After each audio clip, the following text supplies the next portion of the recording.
का आपके अपने चैनल स्टडी विद प्रदीप में। दोस्तों, जैसा कि आप सभी लोग जानते हैं कि हम लोग लगातार टीजीटी और पीजीटी के लिए इंपॉर्टेंट क्लासेस को आगे बढ़ा रहे हैं, जिसमें हमने आपके साथ एनिमल क्लासिफिकेशन को डिस्कस किया। एनिमल क्लासिफिकेशन को डिस्कस करने के बाद हमने आपके साथ कुछ बेसिक कैरेक्टरिस्टिक फीचर को डिस्कस किए जो आवश्यक है परीक्षा की दृष्टि से। फिर हमने प्रोटोजोआ से स्टार्ट की क्लास। प्रोटोजोआ को हमने पूरी तरह से प्रोटोजोआ के क्लासिफिकेशन, प्रोटोजोआ के जनरल कैरेक्टरिस्टिक फीचर को हमने डिस्कस किया। इसके बाद आप देखेंगे किसी भी हिंदी माध्यम की जो बुकें आती हैं लगभग उसमें आपके एक ग्रुप है एंट अमीबा हिस्टोलीट का, एक एनिमल है प्रोटोजोआ का, ये आपके सिलेबस में मेंशन किया गया, लेकिन किसी भी हिंदी एडिशन की बुक में इसके बारे में जानकारी नहीं दी गई है। दी भी गई तो बस इतना दे दी गई है कि एंट अमीबा हिस्टोलीटिका से डायरिया मतलब डिसेंट्री, एमीबियासिस जिसे कहते हैं, डिजीज काज होती है, या इसकी और स्पीसीज पाई जाती हैं जिससे एंट अमीबा जिंजीवाइलिस, जिससे पायरिया नामक रोग हो जाता है। ठीक है, तो इतनी ही जानकारी वहां पे अवेलेबल है। लेकिन हमें जो पढ़ना है हमारे कोर्स के हिसाब से हमें तीन चीजें पढ़नी है। पहला तो हमें उसका क्लासिफिकेशन पढ़ना है, ठीक है, क्यों, कहाँ है, उसका पोजीशन क्या है, उसका सिस्टमेटिक पोजीशन क्या है, उसको पढ़ना है। उसकी डिस्कवरी किसने की है ये हमारे लिए इंपॉर्टेंट है, यहाँ पे नोट किया गया है। साथ में उसका कुछ जनरल कैरेक्टरिस्टिक फीचर पढ़ना है और उसकी लाइफ साइकिल को देखना है। हालांकि लाइफ साइकिल बहुत टफ है नहीं, बड़ी आसान लाइफ साइकिल है, लेकिन हमको एक नजर उस पर रखनी है और उसके बारे में जानकारी अर्जित करनी है। तो कुछ मैटर यहाँ पे लिखे गए हैं, कुछ मैटर हम आपके साथ डिस्कस करने वाले हैं, आप आसानी से उसे समझ सकते हैं। और लास्ट में एंट अमीबा हिस्टोलीटिका के 1990 से लेकर के 2021 तक के पूछे गए सभी प्रश्नों पे भी हम एक नजर डालेंगे और प्रयास होगा कि आपको समझा दे। बहुत आसान है और मुझे नहीं लगता कि बहुत बड़ा वीडियो होगा, 30 मिनट से कम की वीडियो में आप इसे क्लियर कर लेंगे और यहाँ से एक या दो प्रश्न मिलने की पूर्ण संभावना होती है, तो आपको एक प्रश्न अवश्य मिल जाएगा। तो इसको थोड़ा सा एक बार फोकस करते हैं और चीजों को आगे बढ़ाते हैं। आप सभी लोगों को बता दें कि जितने हमारे मित्र हमारे साथ जुड़ चुके हैं उनके लिए कई क्लासेस हम रन करा रहे हैं। जैसे आप एक क्लास ये देख रहे हैं, ये क्लास आपकी लगातार रन हो रही है, संकल्प बैच की क्लास है, लेकिन संकल्प बैच पूर्णतः हिंदी की क्लास है और ये हम पूरी तरह से हिंदी में ही आपको पढ़ाने वाले हैं। लेकिन कुछ ऐसी चीजें हैं जो बायोलॉजी में इंग्लिश में ही अवेलेबल है, मजबूरी है, तो उससे हमें इंग्लिश में ही पढ़ना पड़ेगा। अब हम बहुत कर सकते हैं, इसका हम सार्को मेस्टिको फोरा हिंदी में लिख सकते हैं, बस इतना हो सकता है, बाकी और कोई वो नहीं। तो हमने इंग्लिश में ही लिख दिया, आप उतना तो समझ सकते हैं, कोई दिक्कत नहीं होगी। तो ये संकल्प बैच की क्लास है और पूर्णतः किस पे निर्भर है, हिंदी पर निर्भर है और हम इसे हिंदी के माध्यम से पढ़ेंगे, आगे बढ़ेंगे। दूसरा हमारा जो प्रैक्टिस पेपर चल रहा है, बॉटनी में हमने स्टार्ट किया, हमने वायरस का प्रैक्टिस पेपर पूरा करा दिया, हमने बैक्टीरिया का पूरा करा दिया, हमने फंजाई के पूरे प्रैक्टिस पेपर करा दिया, हमने एल्गी के पूरे प्रैक्टिस पेपर करा दिया। हिंदी इंग्लिश मिक्स दोनों क्वेश्चन है, आप अवश्य देखिए, आपको अच्छा लगेगा, बहुत अच्छे अच्छे प्रश्न है। फिर आज हमने ब्रायोफाइटा का वीडियो अपलोड कर दिया, अभी उसको मतलब पब्लिक करना बाकी है और उसके बाद जो है उस ब्रायोफाइटा का सेकंड पार्ट आएगा। फिर उसके बाद टेरिडोफाइटा, जिम्नोस्पर्म, एंजियोस्पर्म। इतना करने के बाद फिर फ्लावर की फैमिली में चले जाएंगे, एंजियोस्पर्मिक, एनाटॉमी, फिजियोलॉजी, सब कुछ ऐसे एक एक करके हम लोग डिस्कस करते आगे बढ़ेंगे। बॉटनी कंप्लीट होने के बाद उसमें फिर जूलॉजी का पोर्शन आ जाएगा, यानी वो श्रृंखला हमारी चल रही। एक तरफ चैप्टर वाइज हिंदी के सभी प्रश्न हम करवा रहे हैं और आनुवांशिकी तक हम आपके प्रश्न करवा चुके हैं जूलॉजी के पोर्शन में। ये हो गया। नवरात्रि के प्रथम दिन, प्रथम ने द्वितीय दिन से, जैसे कि मंगलवार से आपको एक और चीज मिलने लगेगी जो सबसे इंपॉर्टेंट श्रृंखला है, वह है प्रैक्टिस पेपर। 100 क्वेश्चन का प्रैक्टिस पेपर आपको डेली मिलेगा, डेली नहीं सॉरी, हर मंगलवार को मिलेगा और हर साप्ताहिक यह प्रैक्टिस पेपर चलता रहेगा जब तक पेपर ना हो जाए। और जब पेपर करीब आ जाएगा तो डेली आपका एक प्रैक्टिस पेपर होगा। हमारा भरोसा है कि हम कम से कम 10 से 15 प्रैक्टिस पेपर तब तक कर लेंगे और उन प्रैक्टिस पेपरों से आपको बहुत लाभ होगा, आपको बड़े आसानी से आप अपनी परीक्षा को कर भी पाएंगे। तो जल्दी से वीडियो को लाइक कर दीजिए, अपने मित्रों को इच्छा हो तो शेयर कर लीजिए और चैनल को अगर अभी तक नहीं सब्सक्राइब किए हैं तो अवश्य सब्सक्राइब करें, क्योंकि आपके सब्सक्रिप्शन से, आपके लाइक से हमें मोटिवेशन मिलता है और हम बेहतर काम करने के लिए अग्रसर हो पाते हैं। तो स्टार्ट करते हैं, बहुत आसान है। एंट अमीबा हिस्टोलीटिका से अमीबियासिस नामक रोग होता है। एक कॉमन सा प्रश्न एक याद कर लीजिए, एंट अमीबा हिस्टोलीटिका से अमीबियासिस नामक रोग हो जाता है, पहला चीज आप याद कर लीजिए। दूसरी चीज याद करिए, दूसरी चीज याद करेंगे, एंट अमीबा जिंजीवाइलिस एक पाया जाता है, उससे पायरिया नामक रोग होता है जो कि गम रोग है, मतलब मसूड़े का रोग है। ठीक है, अब आगे आ जाते हैं। यहाँ पे पहले इसका पढ़ते हैं सिस्टमेटिक पोजीशन, यानी ये कहां पे प्लेस किया गया इसके बारे में। तो सबसे पहले देखेंगे फाइलम। आपको एक बात बता दें कि इनको किंगडम जो है, इनका किंगडम होगा प्रोटिस्टा, लेकिन हम लोग कहां से पढ़ रहे हैं? फाइलम से। ठीक, फाइलम क्या है? प्रोटोजोआ है। फाइलम क्या है? प्रोटोजोआ है। सब फाइलम क्या है? सार्कोमेस्टिकोफोरा। हमने आपके क्लासिफिकेशन में बताया था कि इन्हें कितने भागों में बांटा गया है, कितने क्लास है, कितने सब क्लास है, सब कुछ। एक बार क्लासिफिकेशन का वीडियो देख लें, बहुत बेहतरीन हमने डिस्कशन किया था और आपको बहुत अच्छा लगेगा, मुझे भरोसा। तो सार्कोमेस्टिकोफोरा इसका सब फाइलम हो जाता है। सुपर क्लास बांट दिए गए सार्कोडीना। सुपर क्लास क्या है? सार्कोडीना है। नाम बोलिए, 2-3 बार बोलेंगे याद हो जाएगा। फाइलम है प्रोटोजोआ, सब फाइलम है सार्कोमेस्टिकोफोरा, सुपर क्लास है सार्कोडीना। ठीक है, सुपर क्लास क्या है? सार्कोडीना है। और उसके बाद क्लास, यहाँ पे सी लिखा गया है, क्लास क्या है? राइजोपोडा है। और उसके बाद जो ऑर्डर है, ऑर्डर क्या है? आप कहेंगे अमीबॉइडी है। और जीनस है एंटमीबा। और स्पीसीज जिसकी आप चर्चा करने वाले हैं उसका नाम क्या है? Entamoeba histolytica. ठीक है, ये वीडियो कंप्लीट होने के बाद आपको इसका एक प्रैक्टिस पेपर मिल जाएगा जो आपके लिए महत्वपूर्ण है। लगभग हमें लगता है 40-50 प्रश्न है, उससे बाहर का कोई भी प्रश्न नहीं आएगा। छोटा सा वीडियो देख लेते हैं। इसकी डिस्कवरी सबसे पहले किसने की थी? तो लेम्बल, इन्हें लेम्बल कहते हैं। लेम्बल नामक साइंटिस्ट, इन्हें हिंदी में अगर लिखें इन्हें ऐसे लिखते हैं, लेम्बल। ठीक, लेकिन अब इनको इंग्लिश में दिया जाता है तो सब बी को साइलेंट कर देते हैं, लेम्बल कहते हैं। ठीक, तो लेम्बल नामक साइंटिस्ट ने इन्हें 1859 ईस्वी में ढूंढा था, यानी डिस्कवरी की थी। किसकी? एंटमीबा हिस्टोलिटिका की। ये पैथोलॉजिकल नेचर, इसके जो डिजीज काज करने का पैथोलॉजिकल नेचर है, इसके बारे में किसने बताया था, किसने खोजा था? तो आप कहेंगे फ्रेडरिक नामक साइंटिस्ट ने खोजा था। कब? 1875 में फ्रेडरिक नामक साइंटिस्ट ने इनको खोजा कि डिजीज काज करते हैं और इनका पैथोलॉजिकल जो नेचर है इसके बारे में किसने बता दिया? फ्रेडरिक नामक साइंटिस्ट ने। काजेज बाय द अमीबिक, ठीक है, ये क्या करते हैं? अमेबिक डिसेंट्री काज करते हैं। तो इसके बारे में भी किसने बता दिया गया था? इनके द्वारा बता दिया गया था कि अमेबिक डिसेंट्री काज करते हैं।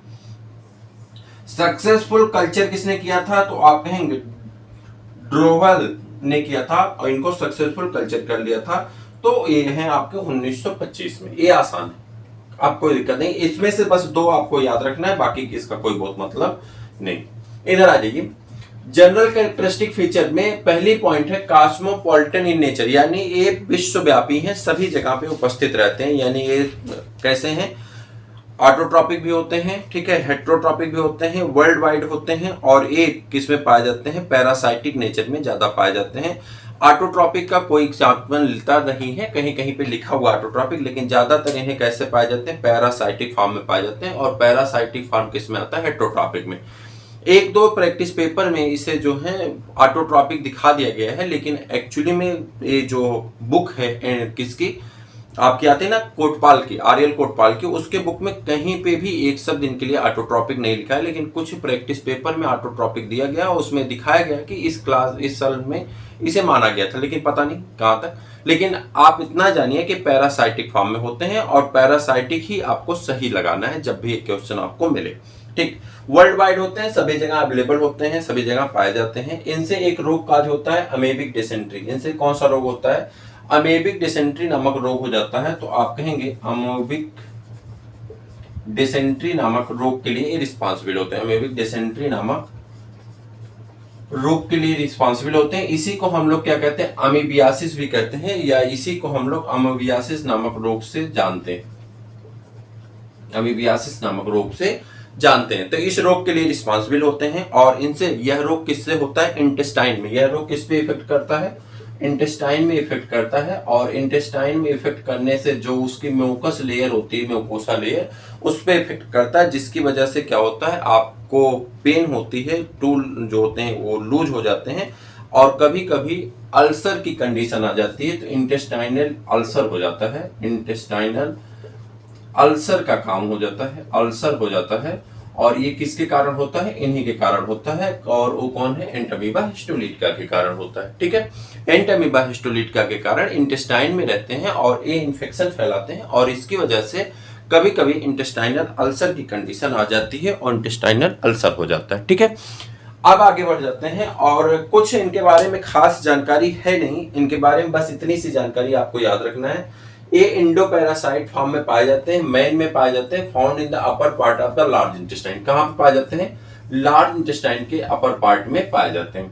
It occurs in the 3 distinct part, इनके 3 भाग होते हैं या 3 प्रकार के पाए जाते हैं, ट्रोफोजॉइट, उसके बाद प्रीसिस्टिस एंड माइनोटा और माइनोटा और सिस्टिस, 3 भाग में पाए जाते हैं जो इनकी लाइफ साइकिल में इंट्रोड्यूस किया गया है। इनके लाइफ साइकिल में आ जाएंगे, तो इनके लाइफ साइकिल में आएंगे। सबसे पहले की बात करते हैं, इनमें ट्रोफोजॉइट की बात अगर कर लें तो ट्रोफोजॉइट एंटामीबा हिस्टोलिटिका का जो ट्रोफोजॉइट होता है ये बहुत एक्टिव होता है। ट्रोफोजॉइट कैसा होता है? एक्टिव कंडीशन में होता है, मोटाइल होता है, ठीक है, मोटाइल होता है, और क्या होता है? एक्टिव होता है, मोटाइल होता है। अगर बात करें तो ये क्या होता है? पैथोजेनिक टू द किसमें? मैन में। यही पैथोजेनिक होता है, पैथोजेनिक होता है किसमें? मैन में, यानी ये डिजीज पैदा करने वाला होता है। ध्यान समझिए, ट्रोफोजॉइट स्टेज जो इसकी होती है ये एक्टिव होती है, बहुत एक्टिव है, और मोटाइल होती है यानी मूवमेंट करती है, और साथ में ये पैथोजेनिक होती है यानी रोग पैदा करने के लिए जिम्मेदार होती है।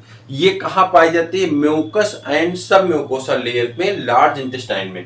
कहां पाए जाएंगे? म्यूकस एंड सब म्यूकोसा लेयर में, और एक कहां पे? लार्ज इंटेस्टाइन के अपर पार्ट में पाई जाती है। कहां पे? लार्ज इंटेस्टाइन के अपर पार्ट में पाए जाते हैं, ठीक। और ये पूरी तरह से एंडोपैरासाइट होते हैं और मतलब इंटेस्टाइन में इन्फेक्शन फैलाते हैं, जिसे हम लोग इंटेस्टाइनल अल्सर के नाम से जानते हैं। इतना कॉमन सी जानकारी इनके बाद।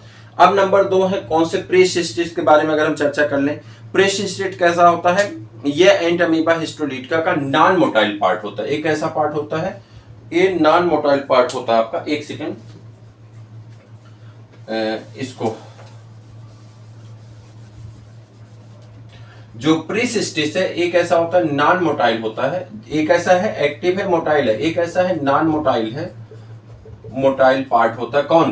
प्रीसिस्टिस नॉन मोटाइल पार्ट होता है, और ये नॉन फीडिंग फ्रॉम, और ये कुछ खाता भी नहीं, नॉन मोटाइल होता है, स्फेरिकल होता है। कैसा होता है? स्फेरिकल होता है, और ये नॉन फीडिंग, कुछ खाता भी नहीं, नॉन फीडिंग, ये कुछ खाता भी नहीं, ठीक है। तो ये फॉर्म होता है इसका, किसका? माइनोटा का। और ये बहुत छोटे होते हैं, कितने होते हैं? 12 से लेकर के 15 म्यू माइक्रोन तक का इनका डायमीटर होता है, ठीक।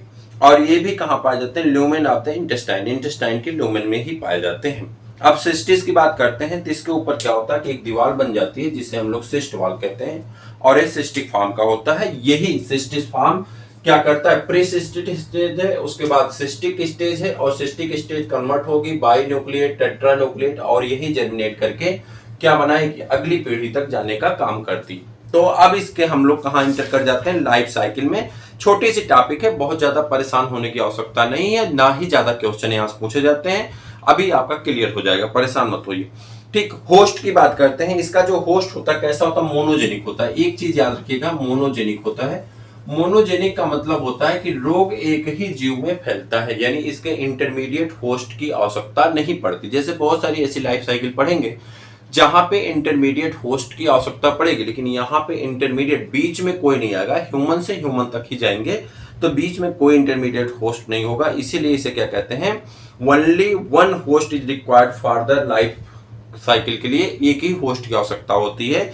अतः इसे हम लोग क्या कहते हैं? मोनोजेनेटिक लाइफ साइकिल कहते हैं, या मोनोजेनिक लाइफ साइकिल कहते हैं। तो ये कैसा होता है? मोनोजेनिक होता है। एक क्वेश्चन आप याद रखिएगा।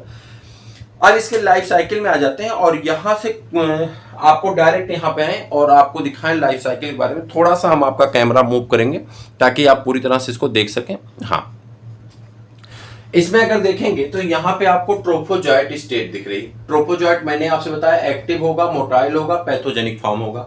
फिर से सुनिएगा, ट्रोफोजॉइट कैसा होगा? एक्टिव होगा, मोटाइल होगा, पैथोजेनिक फॉर्म में होगा।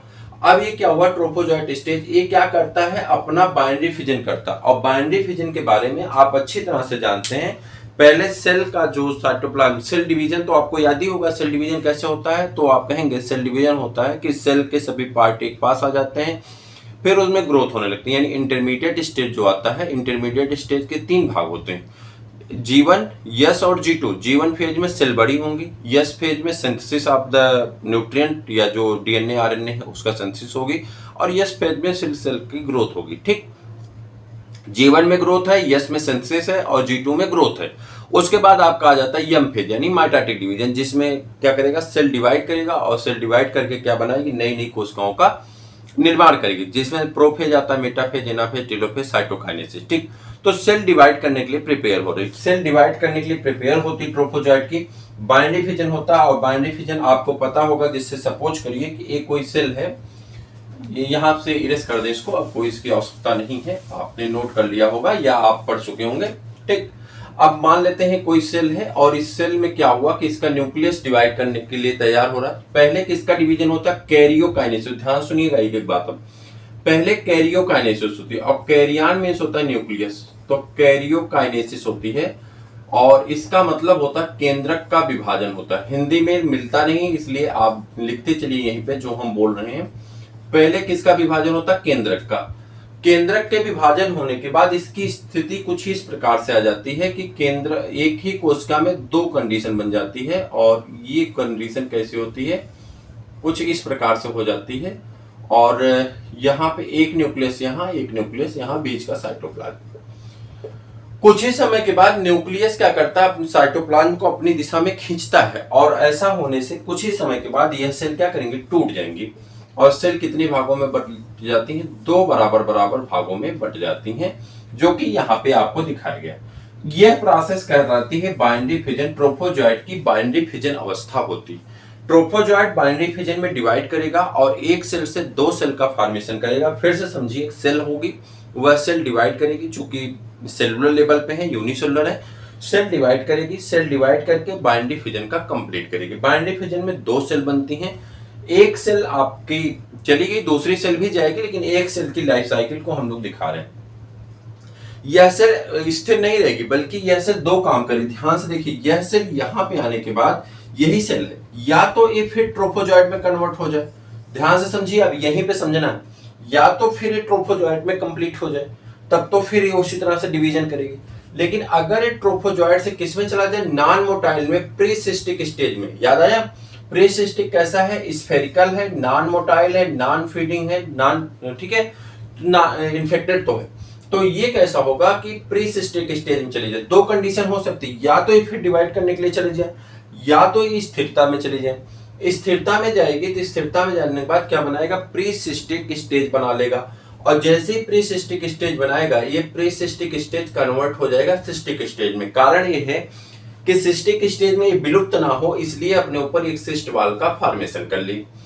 अब सिस्ट वाल बन चुके हैं, और सिस्ट वाल बनने के बाद अब क्या होगा कि अंदर अंदर ही सेल के अंदर न्यूक्लियस का डिवीजन हो। जैसे आप जानते हैं कि अंडा जो होता है मुर्गी का, उस अंडे के अंदर ही डिवीजन होता है। अंडा तो एक ही रह जाता है, डिवीजन होते होते उसमें से 21-22 दिन में चूजा निकल आता है। सेम कंडीशन यहाँ है, अंदर अब न्यूक्लियस का डिवीजन चल रहा है। न्यूक्लियस का पहली बार डिवीजन हुआ तो बाई न्यूक्लिएटेड, कितना, पहले एक न्यूक्लियस था सिस्टिक स्टेज में, लेकिन सिस्टिक स्टेज ही कुछ दिनों में कन्वर्ट होकर कितनी हो गई, बाई न्यूक्लियस सिस्ट बन गई, यानी दो न्यूक्लिएट वाला सिस्ट हो गया। एक न्यूक्लियस से हो गया, एक क्लियस से।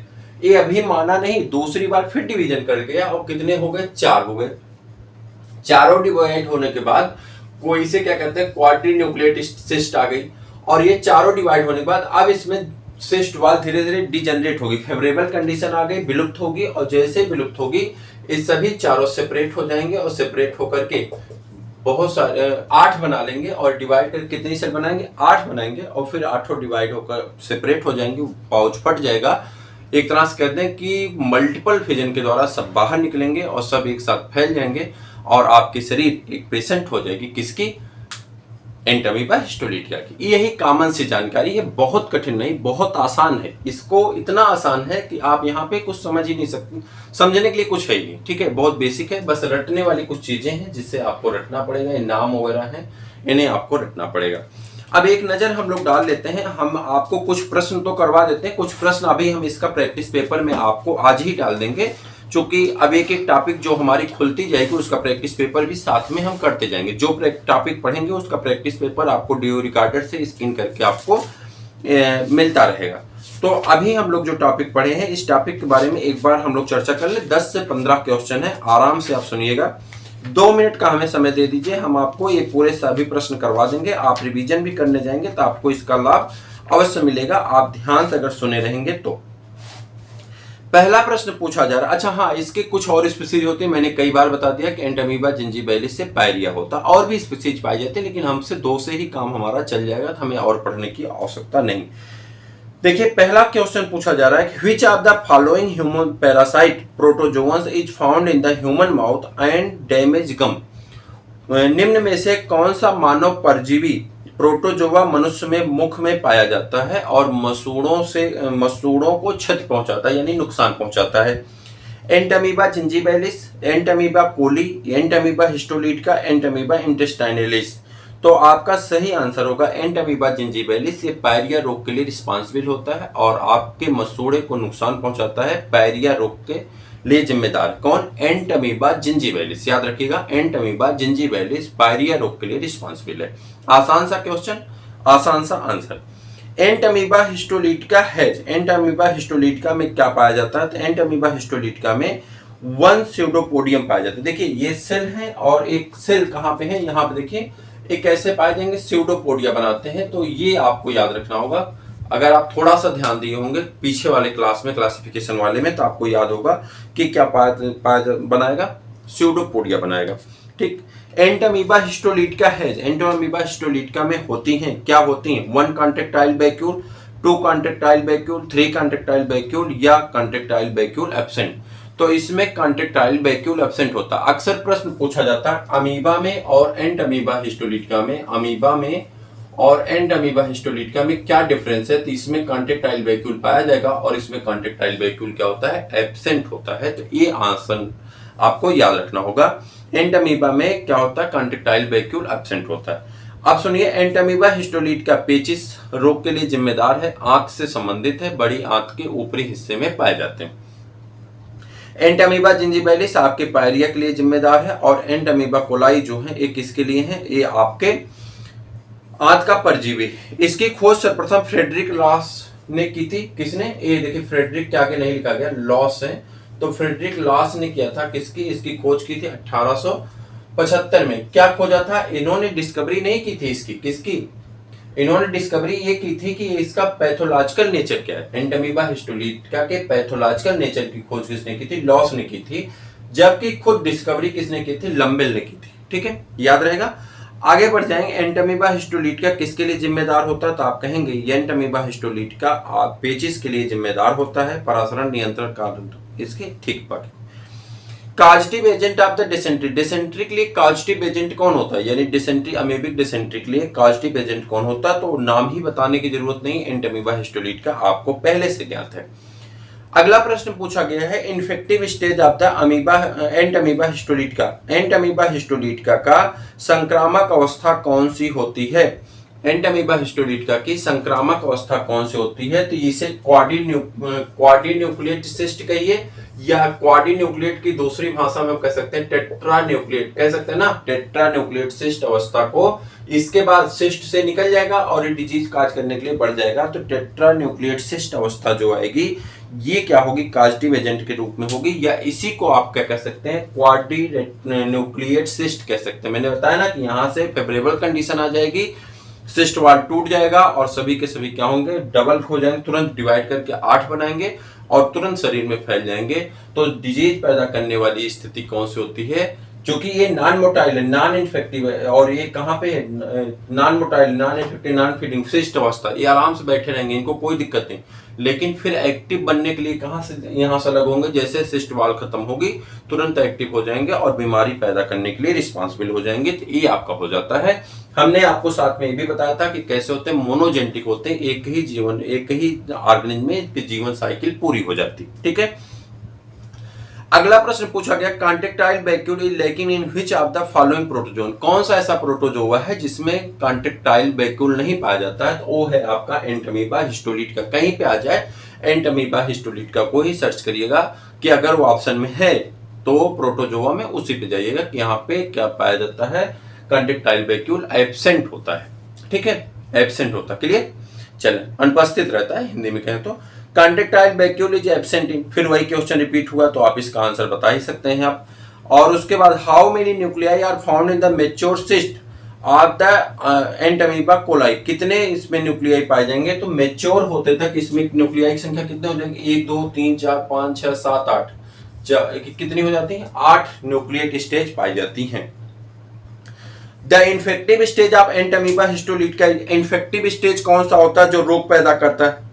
फिर वही पूछा गया इन्फेक्टिव स्टेज, या तो आपके ये क्वाड्री न्यूक्लिएट सिस्ट कहिए या टेट्रा न्यूक्लिएट सिस्ट कह दीजिए। मैं इसलिए बता रहा हूं कि इससे हमने तो पढ़ लिया, लेकिन पेपर का प्रवृत्ति आपको समझनी होगी। हमने तो पूरा पढ़ लिया कि ये रोग पैदा करेंगे, ये आराम से रहेंगे, ये नॉन मोटाइल है, ये मोटाइल है, बाइनरी फिजन करेंगे, मल्टीपल फिजन करेंगे, लेकिन पता चला प्रश्न तो कुछ और पूछा जा रहा है। तो उसके लिए हम तैयार रहें कि भाई क्वाड्री न्यूक्लिएट सिस्ट की जगह पे अगर टेट्रा न्यूक्लिएट सिस्ट हमारे एग्जाम में आ रहा है तो इतना हम कॉमन दिमाग लगा करके अपने बात को सही कर लेंगे, अपने आंसर को सही कर लेंगे। मुझे उम्मीद है कि आप इस बात से मेरे एग्री होंगे और जल्दी से लाइक कर दीजिए, ठीक है। और उसके बाद आ जाइए, अगला क्वेश्चन पूछा जा रहा है, the excretion in Entamoeba histolytica का टेक्स प्लेस। एक्सक्रीशन कहां से होता है? जब कॉन्ट्रेक्टाइल वैक्यूल पाया नहीं जाता तो एक्सक्रीशन कहां से होता है आपसे पूछा जा रहा है। तो आप कहेंगे जनरल बॉडी सरफेस से, चूंकि भाई कॉन्ट्रेक्टाइल वैक्यूल है नहीं तो कहां से होगा? बॉडी सरफेस होता है, जो सेल मेम्ब्रेन है, प्लाज्मा मेम्ब्रेन है, उसी से इसका एक्सक्रीशन का काम, रिस्पायरेशन का काम चलता रहता है, ठीक। और in human Entamoeba gingivalis, Entamoeba gingivalis human में कहां पाई जाती है? ये पाई जाती है आपके कहां पे? जल्दी बता दीजिए। तो ऑप्शन दिया गया आपका, ये पायरिया के लिए जिम्मेदार होते हैं, गम में पाए जाते हैं, मसूड़े में। ये आपके टोटल कितने प्रश्न पूछे गए? हमको लगता है कि आपके 12 से 13 प्रश्न अभी तक आपके 1990 से लेकर के 2021 तक के बीच में पूछे गए, जिन प्रश्नों को हमने आपसे करवा दिया। एंट अमीबा हिस्टोलिटिका से रिलेटेड कुछ और प्रश्न आपको अभी मिलेंगे, उसमें आपको इंग्लिश में प्रश्न मिलेंगे और उन प्रश्नों को लिखा होगा कि एंट अमीबा हिस्टोलिटिका का प्रैक्टिस पेपर। चूंकि टॉपिक हमारी कंप्लीट हो गई तो फिर हम प्रैक्टिस पेपर करेंगे। इसके बाद हम लोग पैरामीशियम पढ़ेंगे, यूग्लिना पढ़ेंगे। अब वो हमारे पास हिंदी में अवेलेबल हो जाएगा तो हम लोग हिंदी में पढ़ते हुए आगे बढ़ जाएंगे। जो टॉपिक हिंदी में अवेलेबल नहीं है उन टॉपिक को इंग्लिश में पढ़ेंगे, और जो टॉपिक हिंदी में अवेलेबल है उन टॉपिक को हिंदी में ही डिस्कस करेंगे और हिंदी में ही पढ़ेंगे, ठीक है। तो चला जाए, आगे बढ़ा जाए। तो आज के लिए इतना ही। खुश रहिए, मुस्कुराते रहिए, फिर मिलेंगे किसी और वीडियो में, तब तक के लिए इजाजत दीजिए।